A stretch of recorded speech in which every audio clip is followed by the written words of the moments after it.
نحمده نصلي على حبيبه الكريم أما بعد فأعوذ بالله من الشيطان الرجيم بسم الله الرحمن الرحيم إن أكرمكم عند الله أتقاكم صدق الله العظيم وبلغنا رسوله النبي الأمين الكريم ونحن على ذلك لمن الشاهدين والشاكرين والحمد لله رب العالمين.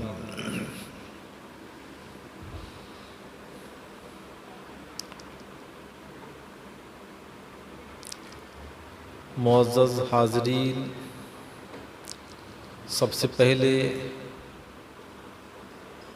سرکار دو عالم روحی فدا محمد عربی محمد مصطفیٰ صلی اللہ تعالی علیہ وآلہ وسلم کی مقدس بارگاہ میں درود شریف کا ہدیہ عقیدت پیش کریں اور پڑھیں: اللہم صلی علی سیدنا و شفیعنا و مولانا محمد بارک وسلم صلاۃ و سلام علیک یا سیدی یا رسول اللہ صلی اللہ تعالی علیہ وآلہ وسلم. معزز حاضرین، اسلام کے مقدس شہزادوں، پیارے مصطفیٰ کے پیارے دیوانوں، اللہ تبارک و تعالیٰ نے قرآن مجید فرقان حمید میں ارشاد فرمایا ہے: ان اکرمکم عند اللہ اتقاکم، بے شک تمہارے نزدیک مکرم وہی ہیں جو کہ متقی ہیں. یعنی اللہ تعالیٰ کے نزدیک مکرم وہی ہیں جو کہ متقی ہیں. ان اکرمکم عند اللہ اتقاکم، بے شک تم میں مکرم وہی ہیں جو اللہ تعالیٰ کے حضور متقی ہیں، پرہیزگار ہیں. تو اللہ تبارک و تعالیٰ کا یہ ارشاد متقیوں کے لیے، اور متقی کا شعار کیا ہونا چاہیے، متقی کیسا ہونا چاہیے اور کیسے انسان کو ہم متقی کہیں گے، اس پر ہماری گفتگو انشاءاللہ آج ہوگی. متقی وہ ہے جس نے شریعت مطہرہ کو اپنی نگاہوں میں رکھ کر کے کلیہ طور پر اس پر عمل پیرا ہوا، اور اللہ اس کے رسول صلی اللہ تعالی علیہ وآلہ وسلم کے فرمودات کو اپنی نگاہوں میں رکھ کر کے اپنی زندگی کے ہر لمحہ کو گزارا. وہی انسان متقی ہو سکتا ہے. آج ہمارا معاشرہ، ہمارا ماحول، ہماری سوسائٹی، ہمارے احبا، ہمارے اقربا ان چیزوں سے نابلد ہیں، اور صرف وہ کمانا جانتے اور کھانا جانتے.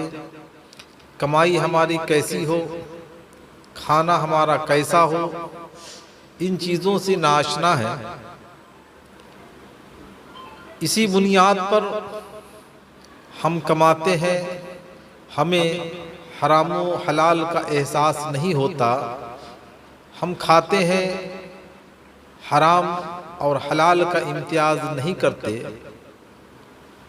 بلکہ یہ تقویٰ سے الگ ہے. تقویٰ تو وہ ہے کہ اگر کسی طرح کا شک و شبہ ہو جائے تو انسان اس سے احتیاط کرے، خود کو پرہیز کرے. آئیں آپ کو بتاتا چلوں، امام اعظم ابو حنیفہ رحمۃ اللہ علیہ اپنے وقت کے بڑے امام ہیں.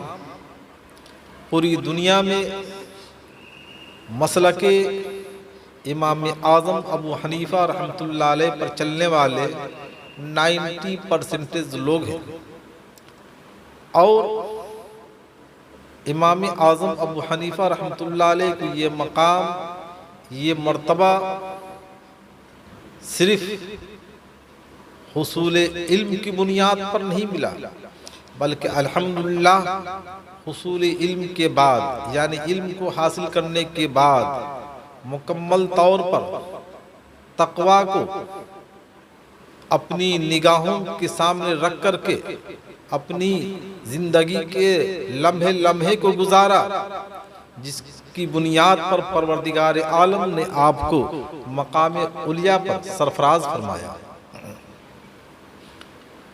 آج کی تاریخ میں بھی آپ کو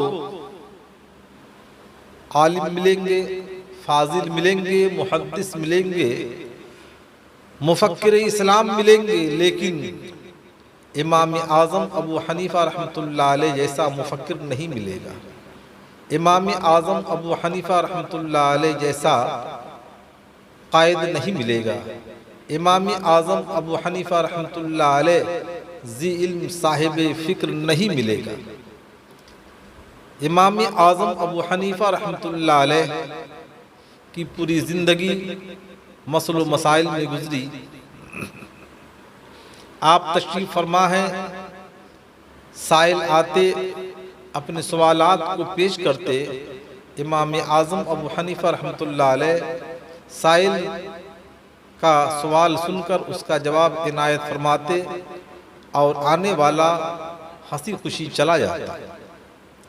ایک مرتبہ تشریف فرما تھے، ایک صاحب آئے اور انہوں نے اپنی بکری کی گمشدگی کا اظہار کیا کہ حضور میری بکری گم ہو گئی ہے۔ امام اعظم ابو حنیفہ رحمۃ اللہ علیہ نے اسے سمجھا کر اس کے گھر لوٹا دیا۔ اس کے بعد امام اعظم ابو حنیفہ رحمۃ اللہ علیہ نے کسی کو بلایا اپنے پاس اور اس سے پوچھا، تم یہ بتاؤ کہ بکری کی عمر کتنی ہوتی ہے زیادہ سے زیادہ؟ تو بتانے والے نے بتایا، اور جو سال متعین کر کے بتایا، امام اعظم ابو حنیفہ رحمۃ اللہ علیہ اتنے سالوں تک بکری کا گوشت نہیں کھائے۔ یہ ہے تقوی۔ جبکہ بکری کا گوشت ہو یا بکرا ہو، جس چیز کو اللہ تعالیٰ نے حلال کیا ہے آپ کھا سکتے ہیں،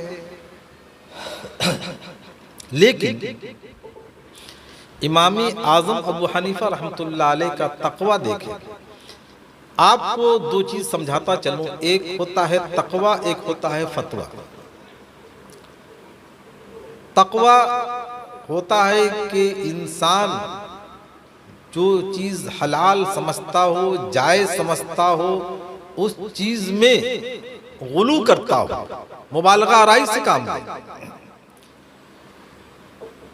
امام اعظم ابو حنیفہ رحمۃ اللہ علیہ نے اتنے سالوں تک بکری کا گوشت نہیں کھایا کہ ایسا نہ ہو کہ کوئی اس بکری کو پکڑ کے ذبح کر کے بیچ دے اور اس کا گوشت میں کھا لوں۔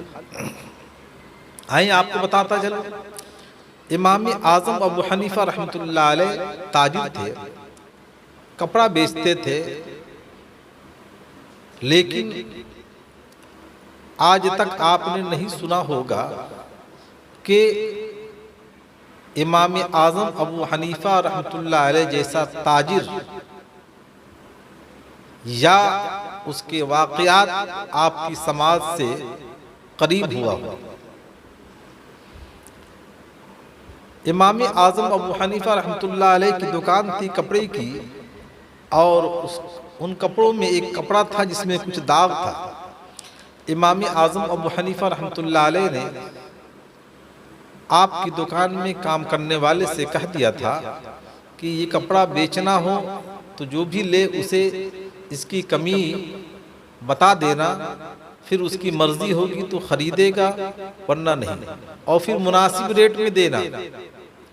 ایک روز امام اعظم ابو حنیفہ رحمۃ اللہ علیہ تشریف لائے تو جو آپ کی دکان میں کام کر رہا تھا اس نے کہا، حضور وہ کپڑا بک گیا۔ امام اعظم ابو حنیفہ رحمۃ اللہ علیہ نے فرمایا کہ کپڑا بک گیا، تم نے اس کپڑے کی جو کمی تھی خریدنے والے کے سامنے اس کا اظہار کیا کہ نہیں؟ کہا حضور میں نے تو نہیں کیا۔ اللہ اکبر!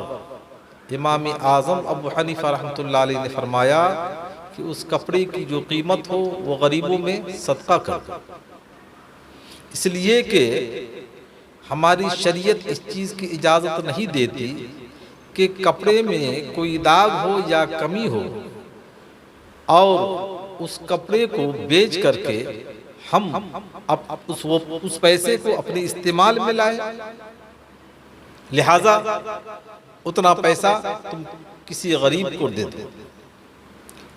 امام اعظم ابو حنیفہ رحمۃ اللہ علیہ نے ایک روز اپنے خادم سے کہا کہ آج مغرب سے پہلے دکان کو بند کر دینا، اس لیے کہ بادل چمک رہا ہے اور بارش ہونے کا بھی امکان ہے، تو مغرب سے پہلے دکان بند کر دی گئی۔ جب آپ تشریف لے جا رہے تھے کسی نے پوچھا حضور آج آپ نے قبل از وقت سے پہلے دکان کیوں بند کر دیا، اس کی کیا وجہ ہے؟ امام اعظم ابو حنیفہ رحمۃ اللہ علیہ نے فرمایا کہ دیکھو بادل چمک رہا ہے، اس کی روشنی سامنے آ رہی ہے، میں نے اس ڈر سے بند کر دیا کہ ایسا نہ ہو کہ کوئی کپڑا خریدنے والا آئے اور بادل کی چمک میں اسے کپڑا اچھا لگے اور کپڑا لے کر اپنے گھر چلا جائے اور اس کے لیے نقصان دہ ثابت ہو، اس لیے کہ جس قیمت کا کپڑا ہوتا ہے اسی اعتبار سے انسان اس کی قیمت لگاتا ہے، لیکن کبھی کبھی ایسا ہوتا ہے چمک دمک کی بنیاد پر انسان کو کپڑا پسند آتا ہے اور ضرورت سے زیادہ پسند ہونے کی بنیاد پر دکاندار بھی اس سے فائدہ حاصل کرنے کی کوشش کرتا ہے، لہٰذا میں نے اس ڈر سے دکان کو بند کر دیا تاکہ دکان بند رہے گی، کوئی خریدنے والا نہ آئے گا نہ ویسا کپڑا خریدے گا، کیونکہ مجھے اللہ تعالیٰ کے حضور جواب دینا ہے۔ اللہ اکبر! یہی امام اعظم ابو حنیفہ رحمۃ اللہ علیہ انسان اگر ان باتوں پر عمل پیرا ہو تو کیوں کر نہیں وقت کا امام، وقت کا فقیہ اور مکمل طور پر اگر عمل پیرا ہوتا ہے تو اللہ تبارک و تعالی اسے ولی، اور ولی میں دو درجات ہوتے ہیں، ان درجاتوں کے اعتبار سے اس کو اللہ رب العزت مقام علیہ پر فائز فرما دے گا۔ اللہ اکبر! امام اعظم ابو حنیفہ رحمۃ اللہ علیہ کے تقویٰ کا آپ اس واقعے سے ملاحظہ فرمائیں۔ آپ کہیں تشریف لے گئے، دھوپ کی تمازت تھی، تپش تھی اور دوپہر کا وقت تھا، آپ نے کسی کے گھر کے قریب رکنے کا ارادہ کیا، کسی نے پوچھا حضور یہاں کیوں کھڑے ہیں؟ امام اعظم ابو حنیفہ رحمۃ اللہ علیہ نے فرمایا کہ میں یہاں کسی کا انتظار کر رہا ہوں۔ تو پوچھنے والے نے کہا کہ حضور اس مکان کے سائے میں آپ کھڑے ہو جائیں، دھوپ کی تپش ہے، تمازت کی بنیاد پر آپ کو تکلیف ہو رہی ہوگی۔ اللہ اکبر!